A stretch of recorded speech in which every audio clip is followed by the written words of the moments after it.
Many are predicting that the worst is yet to come, which is unfortunate, said one person here.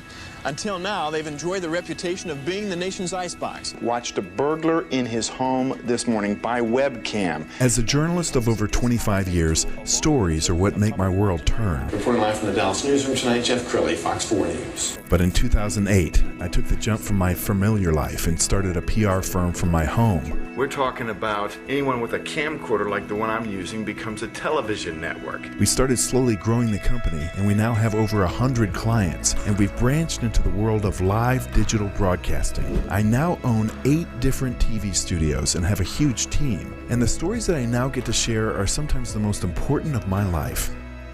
Life has a funny way of coming around full circle. This is The Jeff Crilley Show. Well, the pandemic made us all have to pivot almost overnight. I mean, think about it. In a single week, all of the major sports closed down, the concerts closed down, conventions closed down, and a couple of guys who know a little something about that are my guests now on the Jeff Crilley Show. Brad Mayne and Mark Herrera with the International Association of Venue Managers. Welcome to the show. Oh, thank you for having us. Thank you for having us, Jeff. So when we talk about your association, am I depicting it right? It's almost every venue you can think of. Yeah, it's a diverse type of venues all over the world. Arenas, stadiums, convention centers, performing arts theaters, amphitheaters, fairgrounds. We have museums, any place that people gather and serve the communities. We're great economic engines that do a lot of great service within the communities that they serve. Well, and I know you guys have a playbook for a lot of stuff, like active shooters, a fire. You have you didn't just have a playbook for the pandemic that you could just pull off at the shelf and say, I know what to do. Mark, let's talk about that. Absolutely, Jeff. No, sir, we didn't. You want to have a plan for everything that pertains to crisis, right? And just like all of our security emergency action plans that all of our venues and our facilities have in place, we didn't have a dedicated focus to what that plan looked like from a health perspective based on the current pandemic. So we had to figure something out really quickly as an association so that we could benefit and provide the information to the entire industry so that they could start working on the recovery efforts. So, Brad, let's talk about Major League Sports. I know you guys work with almost all of the sports. How can we safely reopen these parks eventually? Can we social distance and still watch the Cowboys play? How does that work? Well, as you mentioned, we don't have a playbook, so that's being put together. But as you can imagine, it takes a lot of individuals with expertise in lines of safety, security, health, operations, et cetera, and we bring them all together. So we've got a lot of architectural firms that are the designers of these major sports facilities who have been putting together seating diagrams and what those would look like. And as you can imagine, all the different options. People purchase tickets in different numbers. So do you put four seats together and then do your social distancing and then put 2 seats together and then 4 seats together and 3 seats, et cetera. So a lot of options being created, and the bigger challenge from the seats is all of the service areas, concession stands, restrooms, concourses. How do you social distance in those areas? In some cases, restrooms have one entrance and it's the exit. So there's a lot of work that's going into these guidelines, a lot of thought being put together. And we rely very heavily on our professionals that are members. They have the expertise. They've got that broad, scope of what they're dealing with. And there's not a one-size-fits-all for each one of our venues because each one of them is designed differently. So you can imagine these individuals coming together, passion, experience. They want to be the solution. And they have certainly stepped up for us. We couldn't do it without those members who are volunteering their time, their expertise. Just amazing individuals that want to serve and want us all to get back to where we can have mass gatherings in a safe environment. Yes. Let's talk about the sanitation and just the cleaning crews, because cleaning crews are typically not trained to clean for COVID-19. What adjustments have your members had to make? Absolutely. So one of the things is obviously all of the adjustments we've made and the direction that we're going has been a very proactive approach through obviously Brad Mayne and our leadership.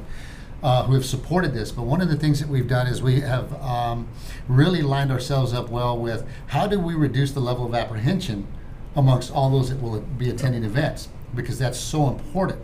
You don't know what you don't know going into these events, right?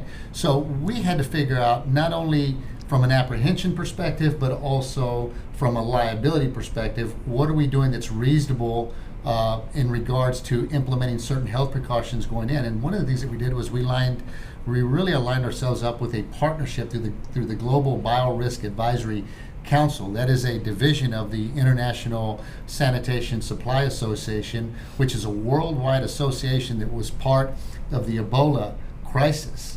Right? They were able to utilize the science and scientists to determine what that deep cleaning looks like. And with this division, and again, Jeff, they work real closely with obviously CDC, the federal government. They work with scientists to identify what that deep cleaning looks like. So through GBAC, there is a GBAC 5-star program that is an accreditation. So the venues can actually go through a 21 element process to become accredited at the end of the day. And if a venue is accredited, that means that they administratively and operationally, they fulfill the requirements of that accreditation. So what does that say at the end of the day? That says that, hey, they've done their due diligence to identify what that deep cleaning and sanitizing looks like, and it has to be measured. This is going to have to be measured so that ultimately it's identified as a best practice, and then you can surround policies and procedures around it. Yeah. Well, I think this is a challenge for leadership everywhere. Brad, do you feel pressure as the president and CEO? Because, I mean, this is the thing that your great-grandchildren will be asking you about one day. Tell us about the pandemic. I mean, what's this been like from a leadership standpoint? Yeah. As you said, we didn't have the playbook. We've had to create that. And there is pressure, but there's also passion. That's one thing about our industry. They're resilient. They deal with large crowds every day. In many cases, in some of the communities, when they gather, they're larger than the whole community is with the people who are in that building. We become a mini city. So all of the aspects that have to be taken into consideration, and we've got that expertise available to us, and drawn upon their experience, their background, their knowledge. We've been able to create that playbook in a very short period of time. And one of the things, and I got to give Mark credit on this, one of the things that many of the associations that are in the same space that we are have put together guidelines and put them out as quick as they could. We started at the same time they have. Some of them have released those guidelines, and they're a 70,000-foot look at what needs to be accomplished. What we're doing is we're giving them the science behind what needs to be accomplished, the data that it drives what those decisions are, why it makes sense to do what we're doing, and then getting that document into their hands. And we're close to finishing that up now. And we have shared a lot of those guidelines with some of these other associations to get them started. But the fact that we have access to, as Mark has talked about, the DHS, CDC, we also have the Infectious Disease Society of America, who's looking over our shoulder. That's the one thing that we've always decided is let's make sure we got the experts vetting the work that we're doing. Let's not put something together as operators. Let's put something together that really makes sense and really gets into the in-depth information that our members need to make sure that we're safe when we open our buildings. Absolutely. Well, I know you guys have been social distancing and doing a lot of Zoom meetings, but when you guys do have a physical conference again, it's quite a happening, and it's one of the benefits of membership. We're going to roll a video right now.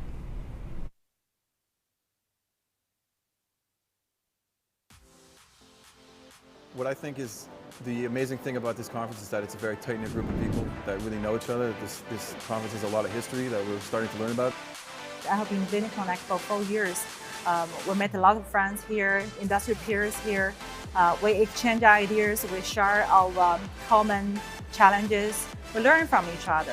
There are so many benefits to being a member of IAVM. I think one of the largest for me is definitely the networking and making the connections with industry colleagues.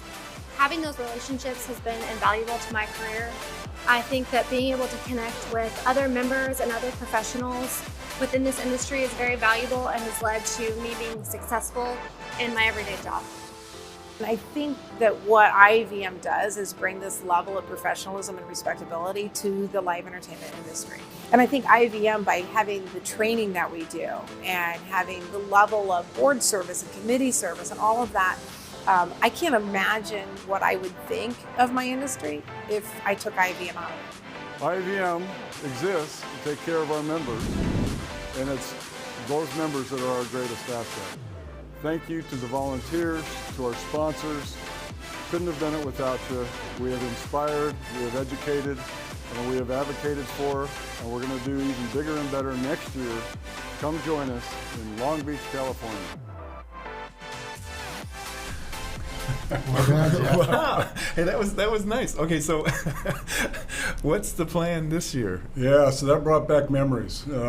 Chicago, great attendance, 2,400 professionals coming together, over 100 hours of educational programs, networking, boot camps that hands-on, experiences, and this year we're going to be going virtual with the local advisories that are in place. Southern California was not a location in July where we would be able to go there. So we're moving to a virtual platform. We've already moved to a virtual platform in a lot of our offerings to our members. It's been working very well. And in fact, I was concerned as CEO of the association that our membership numbers would go down, and it's actually grown. Wow. Because we're more available to everybody online. And it's just a new experience, but it's worked very, very well for us. And Jeff, if I could echo what Brad said, one of the most important things is what is going to allow our members to actually go to a virtual conference under the current umbrella where we've had an economic impact. And here's the thing, from the educational perspective, I can tell you right now that we're focusing on what we provide virtually is going to benefit the industry as we move forward towards recovery. So that's how we're focusing our education at this point. And yeah, revenue is big, but that's not our focus. Our focus is to get the entire industry back on its feet, and again, utilizing the level of expertise and the members that we currently have in place to help guide that along, because they're the experts within their environments. So it probably has never been a more valuable time to be a member because of all the nourishment and education you're getting through the organization. We're finding, Jeff, that even our allied members, right, all of the different technologies out there are coming out and saying we want to be a part of IAVM because we want to be able to provide that level of technology that's going to be needed as we move forward, because now from a security posture to a health posture, it's going to be a little bit different. So technologies are going to integrate into that. And they know that even through you, and the information that goes out through PR, our news, that we're casting a wide net, and that is so important. So these allied companies are coming in saying, we want to be a part of that. So to your point, yeah, those numbers have increased. Outstanding. Well, before we put your website up, Brad, we'll give you the final word. What would you like to leave the audience with? Well, I appreciate that. Our members are passionate about what they do. They serve the communities that their venues are located in. A lot of money is spent in the design, construction, and operation of these venues. Bringing people together is a human experience that everybody wants. I'm sure that everybody who's watching and listening to this are feeling a little out of sort. Their daily lives have been changed. They feel locked up.